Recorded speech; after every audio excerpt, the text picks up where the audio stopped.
எல்லாருக்கும் ஹாய். இது வந்துட்டு நைட்டு சனிக்கிழமை நைட்டு மாமா காலைல ஒரு 11:30 மணிக்கெலாம் மலையிலேருந்து வந்துட்டாங்க. இது என்னென்னு பார்த்தீங்கன்னா, இது நெய் தேங்காய் உடைக்கிறது மாமா வீடியோ எடுத்துகிட்டு வந்திருந்தாங்க. காலையில் 11:30 மணி போல் மாமா வந்துட்டாங்க. ஆரத்தி எடுத்து தேங்காய் உடச்சி வீட்டுக்குள்ளே வந்துட்டாங்க. வந்து கொண்டு வந்த பிரசாதம்லாம் எடுத்து வச்சு சாமி கும்பிட்டாச்சு. மாமா வரும்போதே நான் வந்துட்டு விளக்கெல்லாம் பொருத்தி சாம்பிராணிலாம் பொருத்தி பூஜை பண்ணி தான் வச்சுருந்தேன். மாமா வரும் பிரசாதம்லாம் எடுத்து வச்சுட்டு சாமி கும்பிட்டாங்க. சாமி கும்பிட்டுட்டு அரிசி கொடுத்தாங்க, இருமுடி பையில் இருக்கிற அரிசி. அதை வந்து நான் பொங்கல் வச்சு கொடுத்தேன். அதையும் சாமிக்கு நைவேத்தியமாக வச்சு சாமி கும்பிட்டு மாலையை அவுத்து பாலில் போட்டாங்க.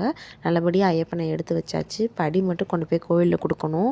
படி வந்து நம்ம வாடகைக்கு தான் வாங்கியிருந்தோம். அடுத்த வருஷத்தில் வந்து நம்ம சொந்தமாக படி நம்மளே செஞ்சு நம்மளும் தனியாக வச்சுக்கலான்னு இருக்கோம். அதுக்கப்புறம் வந்துட்டு சாமி எல்லாத்தையும் எடுத்து பத்திரமா எடுத்து வச்சாச்சு. துணி கட்டி மேலே வச்சாச்சு. மதியத்துக்கு வந்துட்டு 1 மந்த்தாக நான்வெஜ் சாப்பிடாதனால மதியத்துக்கு வந்து சிக்கன் பிரியாணி சாப்பிட்டோம். நைட்டு வந்துட்டு தோசை வித் சிக்கன் கிரேவி வாங்கி சாப்பிட்டோம். 1 மாதம் கழித்து அதாவது 1 மாதம் கழித்து நம்ம வந்து நான்வெஜ் சாப்பிட்றதும் நல்லா தான் இருக்குது.